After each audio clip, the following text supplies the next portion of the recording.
elle ramène l'imprimante calcinée au magasin, où le vendeur ne lui pose aucune question. Il lui dit même qu'elle fait bien de la ramener. Et coucou, j'espère que vous allez très bien, bienvenue sur ma chaîne. Aujourd'hui, on se retrouve pour une nouvelle vidéo de cette semaine d'Halloween, la semaine de l'horreur, pour pas 3 histoires paranormales, mais 4 histoires. J'espère que ça va vous plaire. Si ce genre de contenu vous plaît, n'hésitez pas à mettre un petit pouce bleu vers le haut et aussi à vous abonner à ma chaîne en activant la petite cloche des notifications pour être notifié de toutes les nouvelles vidéos. Et je vous invite aussi à vous installer confortablement, vous prenez un petit truc à boire, à manger, ce que vous voulez avec votre petit plaid. Je vous laisse avec la petite introduction et c'est parti.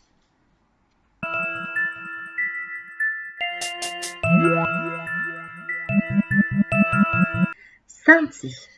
La ville ressemble à un décor de film de science-fiction des années 1970. Des sons comme des gélules ou des soucoupes volantes avec des couleurs pastel et fluo. Mais personne n'habite cet endroit, où seul le vent se faufile à travers les rues dans un souffle sinistre. Les travaux auraient été arrêtés en 1978 à cause de problèmes financiers.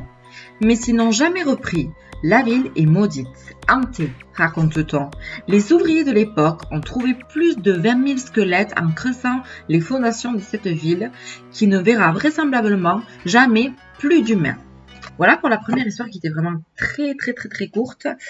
Elle était assez intrigante. Comme d'habitude, je vous laisse en barre d'infos les liens si vous voulez plus d'informations sur les histoires.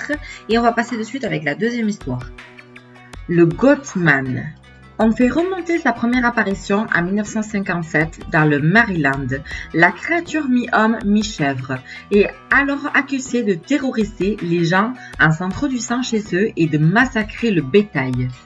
En 1960, on l'accuse d'avoir assassiné 14 randonneurs. Pour les gens du coin, c'est le résultat malheureux d'une expérience pendant laquelle on aurait mélangé accidentellement l'ADN d'un homme et celui d'une chèvre.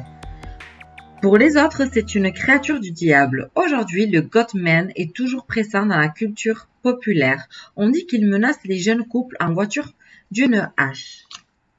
Voilà pour la deuxième histoire qui était elle aussi très courte. Je pense qu'elle était un peu plus intéressante par rapport à la première qui était un petit peu plus creepy. Donc voilà, on va passer de suite avec la troisième histoire. L'imprimante. C'est en juin 2000, à l'époque, elle vit dans un studio et rédige les derniers chapitres de sa thèse. Elle y passe ses jours et ses nuits. Il faut qu'elle rende tout à temps. Sans quoi, elle sent qu'elle ne sera plus crédible auprès de son professeur qui s'est déjà montré très patient. Son imprimante tombe en panne au matin. Évidemment, ainsi, elle en rachète une autre dans l'urgence, la moins chère, noire et blanc, d'une marque qu'elle ne connaît même pas. Mais qu'importe, l'essentiel est qu'elle arrive à recracher les 300 pages qui dorment dans son ordinateur.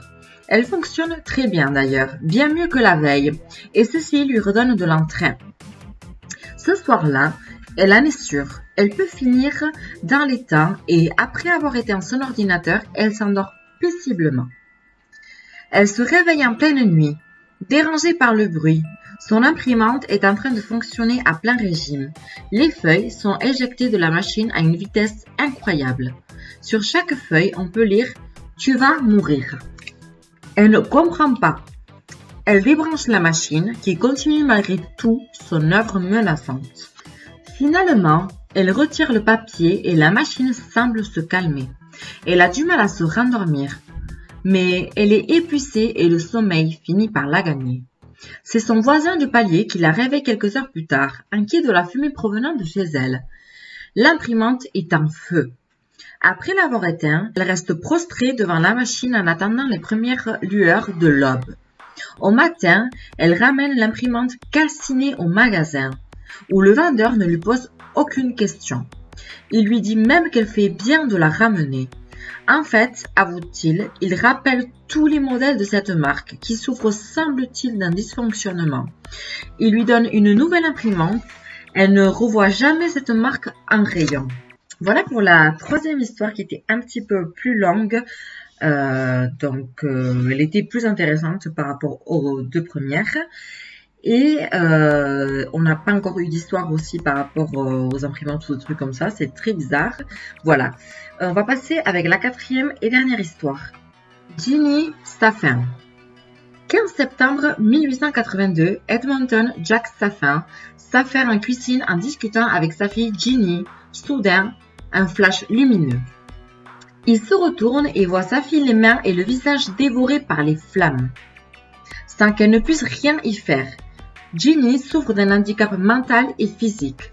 Elle n'a pas la capacité de réagir. Son père l'arrose comme il peut avec de l'eau du robinet, mais le mal est déjà fait.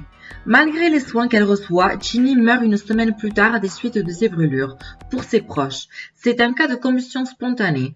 Pour les enquêteurs, ce genre de phénomène n'existe pas, mais ils ne peuvent fournir d'explications plausibles. Voilà pour la quatrième et dernière histoire qui était courte, aussi comparée à la troisième. La troisième était la plus longue, mais elle était aussi intéressante. Je vous avais lu aussi dans une précédente histoire un cas de combustion spontanée. Par contre, une chose qu'il faut jamais faire sur les personnes, c'est leur arroser de l'eau quand elles sont en flamme. C'est surtout couvrir avec un drap et surtout jamais arroser de l'eau parce que ça peut être fatal. Donc voilà, petit aparté. Du coup, pour mon histoire préférée, je pense que c'était la troisième par rapport à l'imprimante parce que c'était très intriguant et c'était un peu plus long à lire. Vous me direz quelle était la vôtre.